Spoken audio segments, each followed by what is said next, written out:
तो दोस्तों, क्या आपको पता है कि जिस हिसाब से हम पेट्रोल और डीजल को इस्तेमाल कर रहे हैं उस हिसाब से आने वाले 40 से 50 सालों तक तेल खत्म हो जाएगा। आज के टाइम पर ईरान और सऊदी अरब जैसे देश भी अमीर हैं, क्योंकि दुनिया में सबसे ज्यादा ऑयल रिसोर्सेज इन देशों के पास है और इन देशों का एक संगठन होता है जिसे ओपेक कहा जाता है और ये वही देश है जो तेल की कीमतों को डिसाइड करते हैं। और दोस्तों, जो पेट्रोल 2010 में 52 रुपए का दिखता था, आज ये पेट्रोल 100 रुपए की कीमत भी पार कर चुका है। अगर ऐसा ही रहा तो आने वाले टाइम पर हमें पेट्रोल लोन लेकर ही लेना पड़ेगा। लेकिन दोस्तों, क्या आपने कभी ये सोचा है कि आखिर पेट्रोल और डीजल कैसे बनाए जाते हैं और ये इतने महंगे क्यों होते हैं? ये बात जानने के लिए लास्ट तक बने रहिए दोस्तों। पेट्रोल बनाना वीडियो में जितना आसान लगता है, असल में ये उतना ही मुश्किल होता है। दरअसल पेट्रोल और डीजल जमीन से निकलने के प्रयास की वजह से महंगे होते चले जा रहे हैं। और ऐसा नहीं है कि पेट्रोल कंपनीज अपने पेट्रोल को पंप करके सीधा पेट्रोल जमीन से निकाल लेती है और हमारे तक पहुंचा देती है। दरअसल पेट्रोल या डीजल हमें जमीन के भीतर से गाढ़े और काले तरल पदार्थ में मिलता है जिसे पेट्रोलियम कहा जाता है और ये दोनों ही फ्यूल इसी पेट्रोलियम से बनते हैं। पेट्रोलियम का मीनिंग होता है चट्टानों से बनने वाला तेल। वैसे पेट्रोलियम के बनने की भी एक इंटरेस्टिंग कहानी है। पहले के टाइम पर धरती पर जब नेचुरल डिजास्टर्स हुए थे,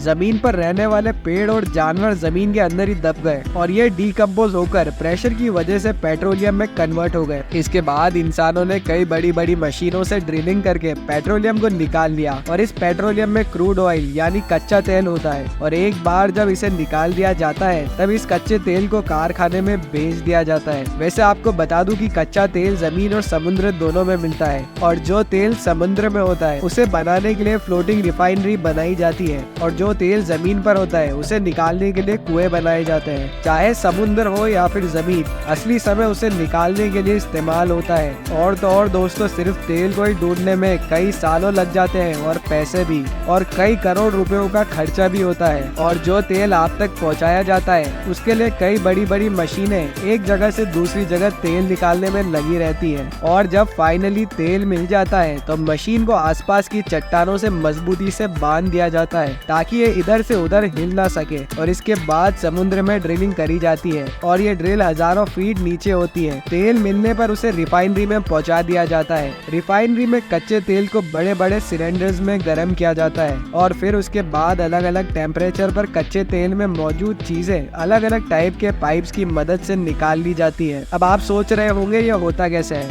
असल में पेट्रोल और डीजल अलग अलग टेम्परेचर पर मिलते हैं और इसलिए इसे अलग अलग टेम्परेचर पर गर्म किया जाता है। जैसे पानी का 100 डिग्री बॉइलिंग पॉइंट होता है, वैसे ही कच्चे तेल का भी बॉइलिंग पॉइंट होता है। आप इसे ऐसे समझ सकते हो कि डीजल को पाने के लिए 260 डिग्री तक कच्चे तेल को उबालना पड़ता है और 40 डिग्री पर हमें पेट्रोल मिलता है। दोस्तों, अब आप समझ गए होंगे कि पेट्रोल किस तरह बनता है। और एक बार जब पेट्रोल बन जाता है तो टेस्टिंग में ये देखा जाता है कि कितने ऑक्टेन का पेट्रोल बना है। जितना ज्यादा ऑक्टेन नंबर होता है उतना ही ज्यादा महंगा पेट्रोल होता है और उसको अच्छा तेल माना जाता है और इसके बाद इसे टैंकर्स में भर के ट्रांसपोर्ट किया जाता है। भारत में इंडियन ऑयल और रिलायंस जैसी कंपनियां अरबों रुपए इन्वेस्ट करती हैं और तब जाकर ये पेट्रोल कहीं हमारे तक पहुंचता है। अब बात करते हैं कि इतना महंगा क्यों होता है। दोस्तों, पहला रीजन तो आपको समझ आ गया होगा कि इसे निकालने का प्रोसेस काफी महंगा होता है और पेट्रोलियम से निकलने वाले अलग अलग तेल की कीमत भी अलग अलग होती है। अब जिन देशों के पास अपने ऑयल रिजर्व्स होते हैं वहाँ पर ये तेल सस्ते पड़ते हैं और जिन देशों के पास ऑयल रिजर्व नहीं होते वहाँ रिफाइनरी और डिस्टिलेशन का प्रोसेस और भी ज्यादा महंगा हो जाता है। और इसके बाद भारत जैसे देशों में स्टेट और सेंट्रल गवर्नमेंट मिलकर करीब 70% टैक्स भी लगाती है।